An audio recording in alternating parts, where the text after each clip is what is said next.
Bonsoir, le rendez-vous des mômes. Bon, j'espère que vous allez bien.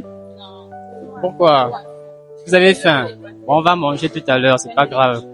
Donc, comme vous le savez, c'est notre énième rendez-vous mensuel pendant lequel nous allons discuter, échanger à travers ce roman, Sur mon lit de mort, de Émile Yves Epemboussou, notre invité du mois de juin. Émile, j'espère que tu vas bien. Oh oui, je me porte à merveille. Je vois des sourires comme ça, comment ne pas aller bien. Voilà, c'est super, c'est magnifique. Moi aussi, je suis très ravi de te rencontrer, d'être avec toi aujourd'hui. Donc, je te laisse la parole. Si tu peux te présenter en quelques mots, qui est Émile, comment est-ce qu'il a découvert la littérature, juste en quelques mots, hein, sinon le reste on va approfondir tout à l'heure, t'inquiète pas. Ça, je sais. Ok. Donc, je suis étudiant en droit et en dehors de ça, je suis le fondateur de la marque de savon Ebenezer Soap. Donc, on a dû arrêter l'année dernière parce qu'il fallait faire les formalités. Mais d'ici au mois de décembre, je crois que vous l'aurez tous chez vous. Donc, je me mets à aimer la littérature, c'est avec la vocation de dignité de Jean Divassa Nyama, où on pose réellement la question de sa vocation. Tu es appelé à quoi? À faire quoi? À aller où? Et là, je me dis justement, où est-ce que le vent me porte? Où est-ce que Dieu m'emmène? Et je tombe amoureux encore plus lorsque je lis Le Fils de l'autre de Jean-François Moukani. Après, on a Destin en flamme de Jean-François Moukani. On a La mouche et la glu. Et là, je me dis, il faut essayer, il faut commencer. Au départ, j'étais slameur. Ouais, j'ai fait du slam. Et j'écrivais des poésies, mais j'écrivais pas pour que les gens puissent lire. J'écrivais, je reflais mes émotions, je déchirais, et c'était juste ça. Donc j'ai commencé avec de la poésie. Après, quand il y a eu le gros chagrin, je me suis dit, bon, pourquoi pas me lancer sur plus gros projets? Voilà, c'est un peu ça. Le poésie, tout ce que je devais dire, il fallait le faire en vers. Je crois que le vers n'allait jamais se vider. Donc, c'est pourquoi j'ai pris ce gros projet qui était Sur mon lit de mort. Ce titre, je me suis dit, mais c'est quoi ce titre? C'est quoi cet appel-là que tu fais au lecteur? Et j'ai envie de savoir, en fait, d'où te vient ce titre? Parce que au départ, tu parles d'un chagrin. Mais moi, d'abord, je voudrais savoir d'où te vient ce titre-là, Sur mon lit de mort. Ok. Déjà, la petite anecdote, c'est que un jour, maman rentre à la chambre et elle me voit, je suis allongé sur l'ordinateur et c'est écrit Sur mon lit de mort. Vraiment en grand caractère, en gras en plus. Et là, je me réveille, je me dis, attends, voilà, tu fais les choses de la sorcellerie, hein. Je dis, comment ça, les choses de la sorcellerie? Je dis, non, mais ce que tu écris, c'est comme le vampire, sur ton lit de mort, quoi, tu veux mourir. Je dis non. Mais en réalité, sur mon lit de mort, c'est comme pour refléter ici certaines habitudes qui sont en train de mourir dans notre société. Certaines valeurs, que ce soit traditionnelles, sociales ou culturelles, que l'on ne s'aperçoit peut-être pas, mais qui sont en réalité en train de se perdre. Par exemple, on prend juste un petit truc, c'est la salutation. Vous voyez, je me souviens de quand j'étais petit, moi on ne m'avait pas dit ça à la maison. J'arrive en vacances au village et je vois un monsieur assis au port de gare. On me dit, faut aller saluer le monsieur. Moi, je pars, je tends le monsieur la main. Et il me regarde, genre, j'ai dit, bon. En fait, j'ai été gêné sur place. Après, il m'a dit bonjour à la bouche, j'ai répondu. Puis après, il m'a dit, à côté, on ne tend pas un aîné la main. Vous voyez un peu que ce sont des choses comme ça, là, qui tendent à disparaître si on n'interpelle pas là-dessus.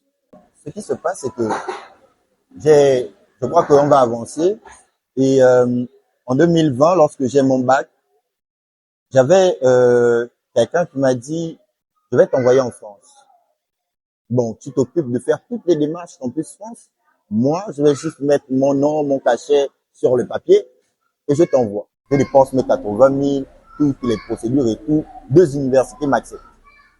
Et à la fin, je pars, je vois la personne. J'ai dit, bon, il manque juste votre cachet sur le papier pour que je parte. Il me dit, ton père, il n'a pas laissé ses fardeaux avec moi. Je dis, mais c'est toi qui as dit je dois partir. Vous voyez? Après ça, je suis rentré dans une longue phase de dépression. À telle enseigne que j'ai failli me suicider. Je dis toujours merci à Dieu parce que si c'était pas lui, je serais pas sur mon lit de mort, mais mort et enterré. Vous voyez? Donc, ce qui se passe, c'est une nuit, je décide vraiment de mettre fin à mes jours. J'attache une corde, je m'assois au rebord du lit. Je dis, bon, je souffle et après là, je pars. Quand je me suis assis, je ne sais pas comment je me suis endormi. Nous étions vendredi, il était 15 heures. Je me réveille le lendemain à 18 heures, samedi. Quand mon frère vient, il cogne à la porte, mais attends, toi depuis le matin, je te vois pas, tu es où? Je dis, mais je suis là, que moi, qu'est-ce qui se passe à l'université le matin, je t'ai vu. Il me dit, samedi, tu pars aller à l'université. Je suis étonné. Et c'est comme ça que tout commence. Après là, mon ami me dit, mais il faut écrire, hein, mets ça sur papier, tout ce que tu ressens, peut-être ça va te libérer, tu aimes déjà écrire. Après, ma fiancée me dit la même chose, tu aimes déjà écrire, mets ça sur papier. Et bah là, j'ai commencé comme ça avec sur mon lit de mort. Ce sont des non-dits, d'accord? Parce que ce sont des non-dits. Parce que quand on voit la manière dont il parle de Nyangou, même dans sa lettre, les seules personnes qu'il demande à Dieu de bénir, c'est Mfangom et Nyangou. Donc, ce sont les premières personnes qu'il a appelées. Si Mfangom est la personne qu'il a trouvée dans la chambre, imaginez Nyangou, peut-être elle était déjà sur les lieux. Vous voyez un peu? Donc, il a appelé. Mais pour lui,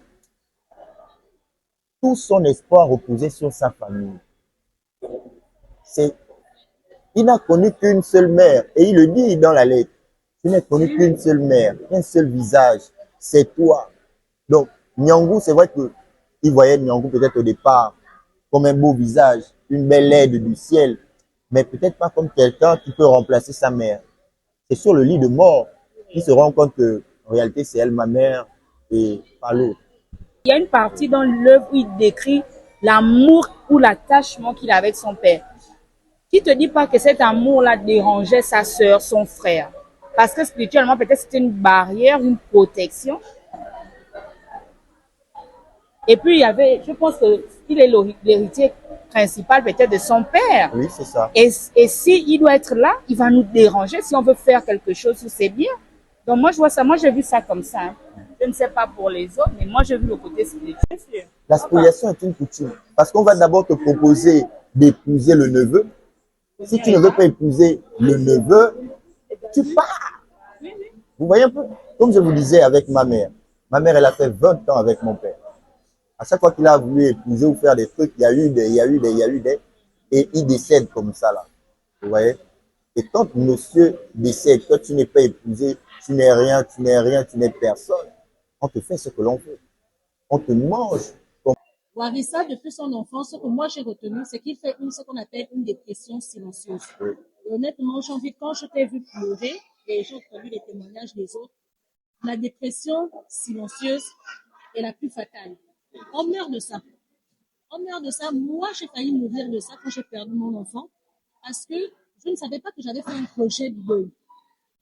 Et quand tu fais une dépression silencieuse, en fait, tu sabotes ton système immunitaire. Donc, tu n'es plus protégé et tu développes toutes sortes de maladies. Moi, j'ai développé, jusqu'à ce jour encore, une allergie au soleil. Quand il fait chaud, c'est la période la plus difficile pour moi. Donc, en fait, le livre vous a certes, ça a réveillé une blessure, ça vous a certainement fait prendre conscience qu'il y a quelque chose que vous n'avez pas en vous. Là, il y a cette petite fille en vous qui n'a pas guéri. C'est pour ça que certainement tu as pleuré. Là, tu as eu déjà une ouverture, une première étape. Et moi, je te dirais d'aller un peu plus loin. Parce que même nous-mêmes, la société africaine rejette la dépression, mais nous-mêmes aussi, nous rejetons la dépression. Parce qu'on veut se sentir continuellement fort. On veut se sentir continuellement courageux.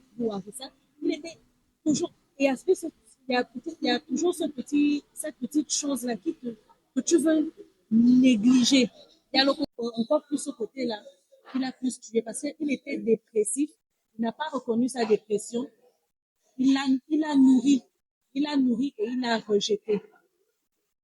Donc, c'est ce point que moi je voulais souligner avec toi, avec celles qui ont fait le témoignage sur ce que le livre a, a suscité, c'est pour vous encourager parce que moi, j'ai été une Warissa dans la dépression. J'ai fait 3 ans parce que moi j'ai rejeté le deuil.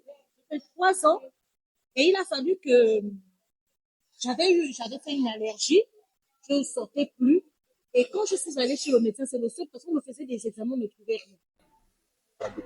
On ne trouve rien dans les diagnostics. La dépression est ignorée totalement dans notre société. Moi qui ai fait une dépression souriante, je sais de quoi il s'agit.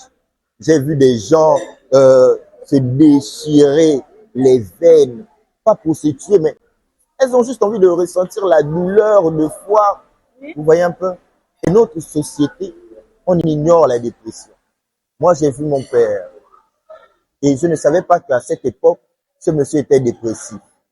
Tous les soirs, tu rentres de l'école, tu vois l'homme qui était tout le temps en mouvement, il est juste allongé sur son canapé. Papa, bonsoir, il secoue juste la tête, il ne dit rien. C'est comment avec l'homme là? Tous les jours, c'était comme ça, jusqu'à ce qu'il décède.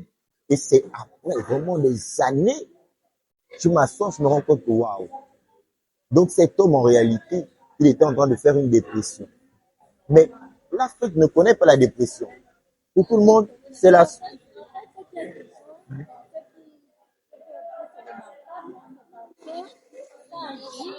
agit sur son corps. Physiquement, il se détériore. Donc, on est... Excusez-moi. Alice. Cette dépression, on arrive, cette dépression-là, elle est vraiment finale. Pourquoi? Là, sur le lit de mort. Mais il est dépressif depuis son enfance.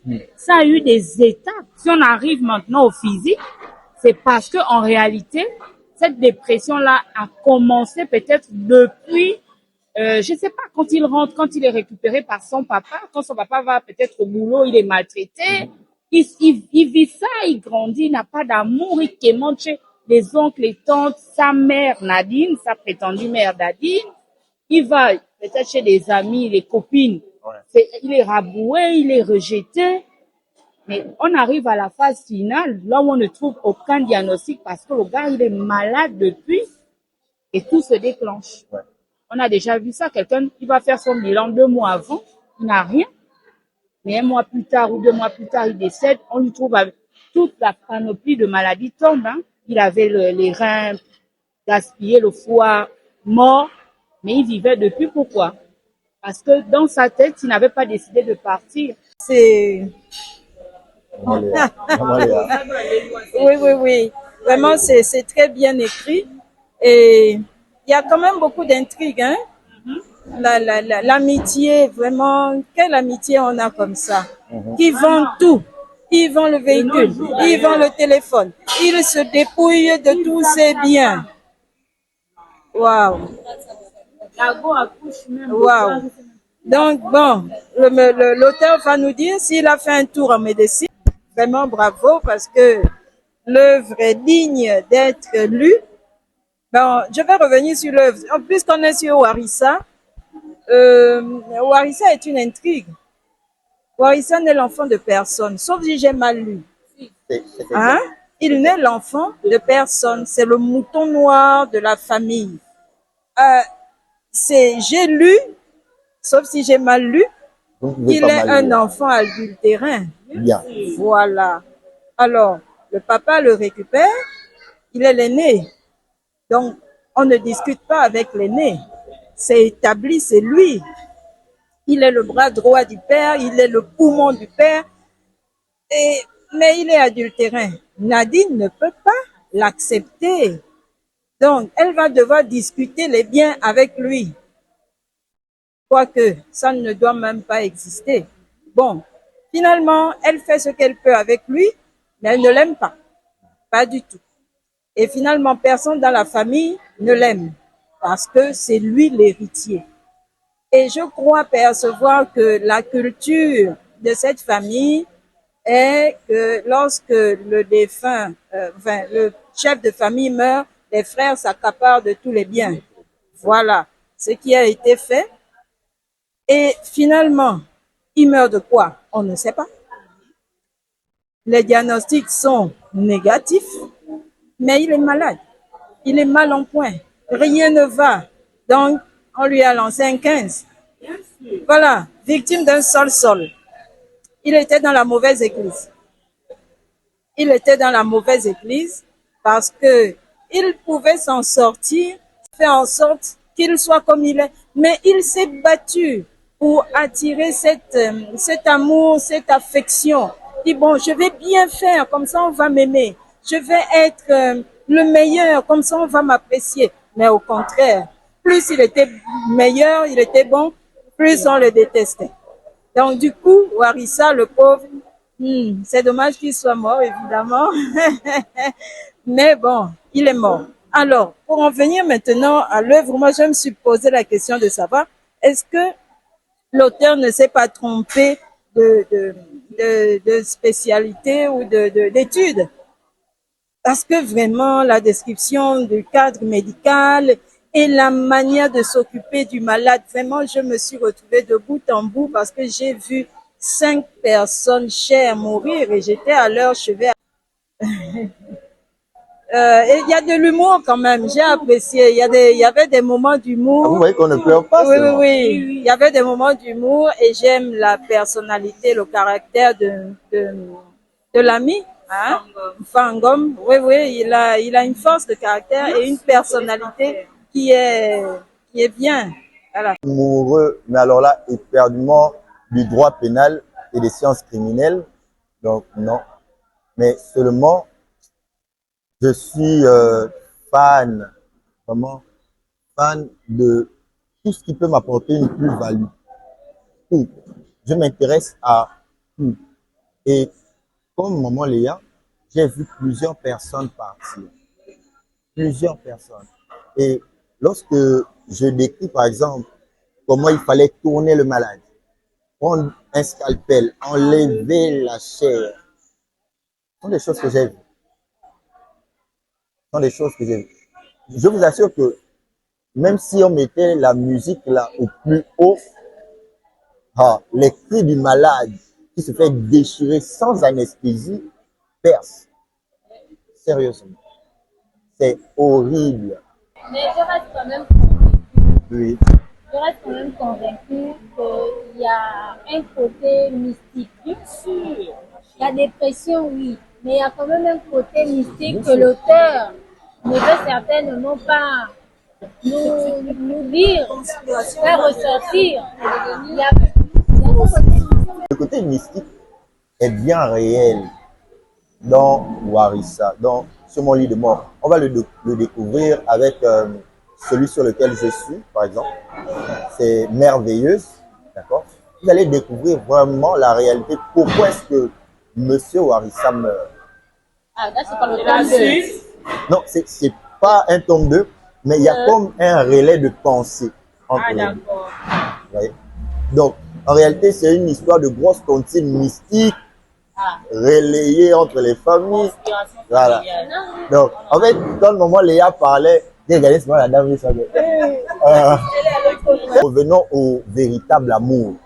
Ce que le Seigneur lui-même a montré. Vous voyez? Il a dit, bon, on saura que vous êtes les miens. Pourquoi? Parce que vous aurez tous le même amour. Le même amour, c'est lorsque Dame Hermine pleure. Moi, je suis là, je pleure avec elle. C'est pas, j'envoie le message sur WhatsApp. Oh, ma soeur, Jérémie 31, verset 2. Et réjouissez-vous avec ceci.